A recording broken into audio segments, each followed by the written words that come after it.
salekler bas bu. Gelê Norveçê di salvegera yekemîn ya Komkujiyê de heftê û heft qurbanên bûyerê bibêrtînin.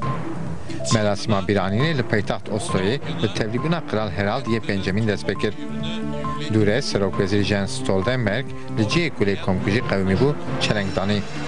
Terorîstê bi navê Anders Behring Breivik di 22 Tirmeyên sala 2011 de li paytaxt Osloyê bi teqandina bombeyeke 8 kes kuştu bûn. Breivik dûre derbasî girava Utroya bûbû û 69 kesên di kampa Partiya Karkeran de bi gulebaranê qetil kiribûn. Li eyaleta Assam ya Hindistanê li herêma Kohrajhar di navbera gelê Bodo û niştecihên Misliman de şer derket. Hate ragandin şer piştî nîqaşên derbarê erdê de qewmiye. Di encama şerê bi çekan de 18 kesî jiyana xwe jesta. Tê ragandin bi qasî 10 kes jî windane. Hate hînbûn ku cesedên kesên hatine kuştin li daristan û serrê hatine dîtin. Ji ber şer bi hezaran gundî xaniyên xwe terkandine. Çapemeniya herêmî ya İspanyayê ragihand ku di encama şevatên li daristanên li herêma bajarê Girona 3 kesî jiyana xwe jestan, 19 kes jî birîndar bûn. Ajansa nûçeyên ya herêmî Europa Press jî ragihand ku agir bi qasî 8000 hektara erd jî şewitandine. Niştîciyên herêmê yên her wiha şahîdên bûyerê ne radgihînin ku ji ber bayê şewat mezintir dibe. Di vê naberê de Germazê de ya tesîra xwe li deryaya spî dike li Portugalê jî dibe sedema şewatan.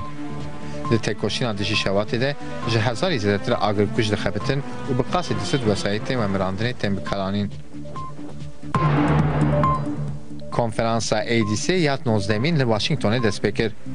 Ji çar aliyên cîhanê bijîşk, zanist, aktivîst, akademisyen û kesên binavûdeng di konferansê de hatin cemhev. Di konferansa heta 27 Tirmeyê bidome de wê asta têkoşîna bi vî nexweşiyê re were guftûgo kirin. Her wiha wê ser giringiya tedbirên li dijî nexweşiya ADC jî nirxandin bên kirin. Li aliyekî din malbat û hevalên qurbanên ADC jî li parka Neteweyî bi weneyên kesên ji ber vê nexweşiyê jiyana xwe jistane çalakiyek li darxistin. Tevî ku di naber 2003 û 2010 de rêjeya kesên ji ber ADC jiyana xwe jistane ji sedî 24 kêm bûbe jî hê jî zêdetirî 8 milyon nexweşên ADC hene.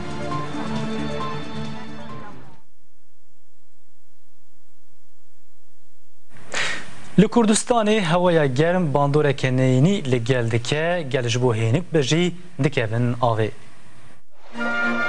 Ev dercolemêrge, germa hewayê di navbera 35 û 40 pîleyê de ye. Nevala şinêko li kuntara Çiyaya Katoyê ye bi mirovan tije bû. Nevala ku 40 kilometro dûrî bajêr re ji bo hînekbûnê bûye hêviya mirovan.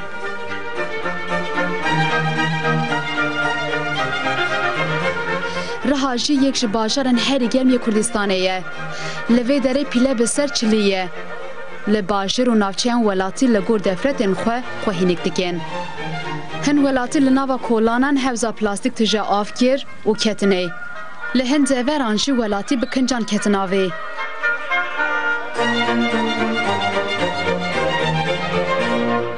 Li Sêrtê jî hewa hingê germ e, welatî beziyan park û hewzên avê.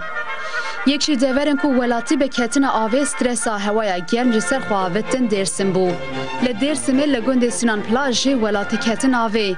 Li bajarên din yên Kurdistanê jî hewa bi heman rengî germ e. Amed 41, Mêrdîn 39 û Şirnexşî 38 pîle bûn.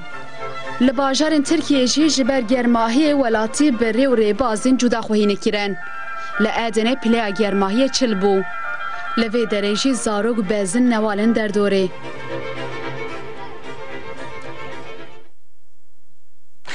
Tamaşavanê jah biltena me de dawî bû heta carekê din bimîn xweşiyê de şew baş.